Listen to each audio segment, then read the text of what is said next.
Hey everyone, welcome back to my YouTube channel. आज हम बात करने वाले हैं यूपीआई काउंसलिंग में बहुत सारे बच्चों का डाउट सारा सर काउंसलिंग कब से स्टार्ट होगा। तो मैं आपको बता दूं सबसे पहले कि काउंसलिंग का वेबसाइट अपडेट हो चुका है। वेबसाइट पर जितने भी पुराने नोटिफिकेशन थे सब हटा दिया गया है। जैसे कि आप देख रहे हैं कि आप देखिए यहाँ पर सब जीरो कर दिया गया। पहले बहुत सारी इन्फॉर्मेशन था यहाँ पर यूजी हुआ या फिर पीजी हुआ सब अपडेट कर दिया गया है। आपको मैं सबसे पहले बता दूँ यूपीआई काउंसलिंग में आयुर्वेदा, होम्योपैथी एंड यूनानी तीनों का काउंसलिंग होता है।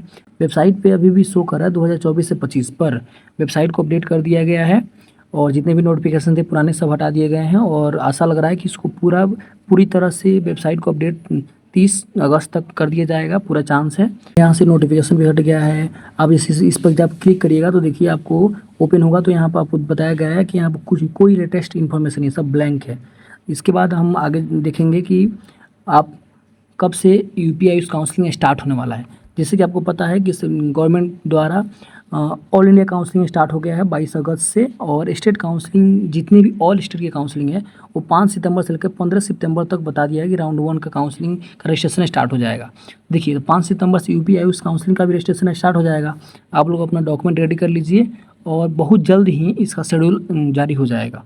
जब शेड्यूल जारी होगा तो आपको यहाँ पर देख रहे हैं आप कि यहाँ पर जो है NANA कुछ लिखा है। जब शेड्यूल जारी हो जाता है तो यहाँ पर डेट लगता है चलने 10 दिन, 12 दिन, 10 दिन, ऐसे उल्टा डेट चलता है।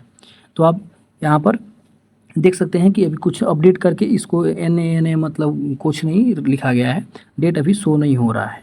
लेकिन आप अब जब यूपीआई काउंसलिंग के जब वेबसाइट खोलिएगा तो वहाँ पर अबाउट यूजी काउंसलिंग पर क्लिक करिएगा तो देखिएगा यूजी शेड्यूल पर क्लिक करिएगा। जब आप यूजी शेड्यूल पर क्लिक करिएगा तो देखिएगा कि यूजी शेड्यूल में पुराना ही शेड्यूल अभी भी है। देखिए आप पुराना ही शेड्यूल है, पुराना शेड्यूल देखिए यहाँ पर स्ट्रे वैकेंसी चक्र 1 का यहाँ पर शेड्यूल दिखा रहा है, पुराना ही शेड्यूल दिखा रहा है। न्यू शेड्यूल अभी कोई अपडेट नहीं हुआ है। जब अपडेट होगा तो आपको यहीं से आपको डाउनलोड करना पड़ेगा, यहीं पर आपको आ जाएगा। जब क्लिक करिएगा तो डाउनलोड कर लीजिएगा, न्यू शेड्यूल आएगा। तो इसके बाद हम बात करेंगे कि जब आप वाउचर लिखा है वाउचर यूजी पर क्लिक करिएगा तो इसमें क्या होता है कि बहुत सारे जितने भी कॉलेज पार्टिसिपेट कर रहे हैं उनमें कितना सीट है, कितना उसका फ़ी है, उसमें क्या सिक्योरिटी अमाउंट लग रहा है। देखिए यहाँ पर सब का सब लिखा है, क्या अन्य शुल्क लग रहा है, हॉस्टल अमाउंट क्या है।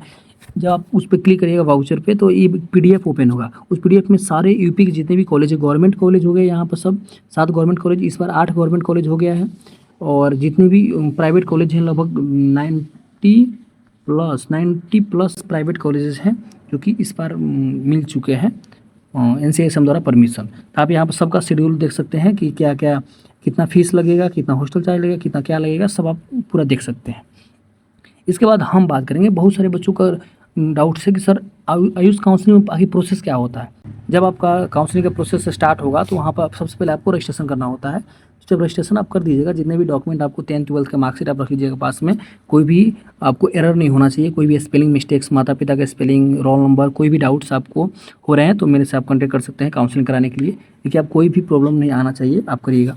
इसके बाद से आप रजिस्ट्रेशन फ़ी पे करिएगा। यूपीआई काउंसलिंग के लिए मैं बता दूँ 2000 रजिस्ट्रेशन फ़ी लगता है।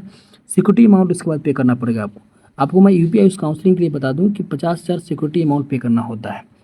इसके बाद पब्लिक में क्या होगा, मेरिट आएगा, आपका मेरिट आ जाएगा। मेरिट में आपका नाम अगर आएगा तो आप नाम और डॉक्यूमेंट वेरिफिकेशन की इसके बीच में जो पेमेंट होता है इसके बाद हम लोग डॉक्यूमेंट अपलोड करते हैं। इसके बाद आपका जो मेरिट लिस्ट में नाम आ जाएगा। बच्चे चॉइस फिलिंग करना चाहते हैं उनको सिक्योरिटी अमाउंट पहले पे करना होगा, उसके बाद ही चॉइस फिलिंग का आपको ऑप्शन मिलेगा। तो आपको चॉइस फिलिंग का अगर आप चाहते हैं ऑप्शन लेना तो आपको सिक्योरिटी अमाउंट पे करना पड़ेगा। इसके बाद जब आप चॉइस फिलिंग कर दीजिएगा इसके बाद क्या होगा, पब्लिक नोटिस आएगा एक, उसमें सीट अलॉटमेंट आपको मिलेगा कि आप जो कॉलेज चूज किए थे उसमें से आपको जो कॉलेज अलॉट हुआ होगा उसमें आपको कॉलेज मिल जाएगा। जब सीट अलॉट हो जाएगा उसके बाद आपको क्या करना पड़ेगा, आपको जाना पड़ेगा यहाँ पर नोडल सेंटर पर जाना पड़ेगा डॉक्यूमेंट वेरिफिकेशन के लिए। वहाँ पर जब आपका डॉक्यूमेंट वेरिफिकेशन हो जाएगा तो वहीं पर से आपका अलाउ हो जाता है। आप अपने वेबसाइट से अपना अलॉटमेंट लेटर आप डाउनलोड कर लीजिएगा। जब अलॉटमेंट लेटर डाउनलोड करने के बाद आपको कॉलेज आना है और कॉलेज में अलॉटेड कॉलेज में जा करके एडमिशन लेना है। जो भी आपको प्रोसेस कराना है पे करिए, कॉलेज का फ़ीस वो सब कर दीजिए। लेकिन अगर आप चाहते हैं कि नहीं मुझे अपग्रेड करना है कॉलेज, तो आप जाकर कॉलेज में एडमिशन लेकर के कॉलेज में आपको बोलना पड़ेगा कि नहीं हमको अपग्रेड करना है। तो आप अपग्रेड में डाल दीजिए, अपग्रेडेशन में डाल करके उसके बाद अब क्या होता है कि डॉक्यूमेंट वेरिफिकेशन होगा, अपग्रेडेशन कैंडिडेट जितने भी बच्चे चाहते हैं कि मेरा अपग्रेड होगा, उसका डॉक्यूमेंट वेरिफिकेशन फिर से होता है दोबारा से।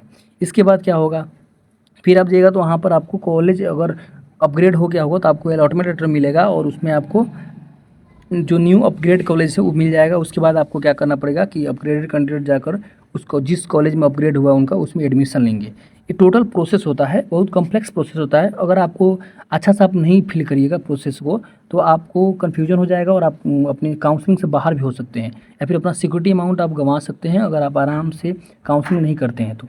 अगर आपको कोई भी दिक्कत आ रहा है काउंसलिंग करने में तो पेड काउंसलिंग सर्विस को भी ज्वाइन कर सकते हैं। मेरे स्क्रीन पर दिए हुए नंबर है उस पर क्लिक आप करिए और मेरे व्हाट्सएप पे जाकर बात कर लीजिए मेरे से। अब हम बात करेंगे, बहुत सारे बच्चों का कन्फ्यूजन है कि सर मेरा लो बजट में लो कॉलेज चाहिए, मार्क्स मेरा 100 है। बहुत सारे बच्चे तो 100 वाले हैं पर 100 वाले को रिवाइज कट ऑफ का वेट करना पड़ेगा। बहुत सारे बच्चों को डाउट है कि 113 मेरा मार्क्स है, किसी का 150 मार्क्स है, किसी का 200 मार्क्स है, किसी का 250 मार्क्स है।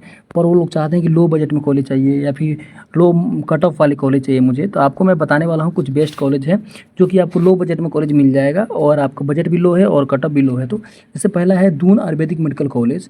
ये है मतलब उत्तराखंड में है, ये बहुत अच्छा है, इसका लोकेशन है, उसमें आप जा सकते हैं। एक है WTM आयुर्वेदिक मेडिकल कॉलेज, ये अमरोहा में है। इसके बाद एक है RK इंस्टीट्यूट भी है जो लखनऊ के आसपास ही पड़ता है, वो उसमें आप जा सकते हैं। एक है डॉक्टर सर्वेश शुक्ला है, कोई एक सर जो है लखनऊ में ही है, चंदौसी करके एक है, उसी के आसपास है, तो आप जा सकते हैं। ऐसे ही बहुत सारे कॉलेज हैं मेरे पास, टॉप 10 लिस्ट है हमारे पास।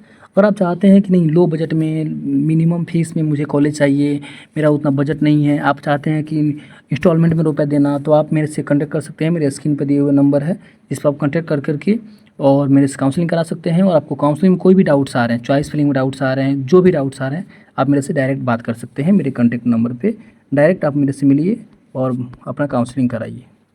सही डायरेक्शन में आपका काउंसलिंग हुआ तो आपको बेस्ट कॉलेज मिलने का पूरा चांस रहता है। Thank you watching for this video.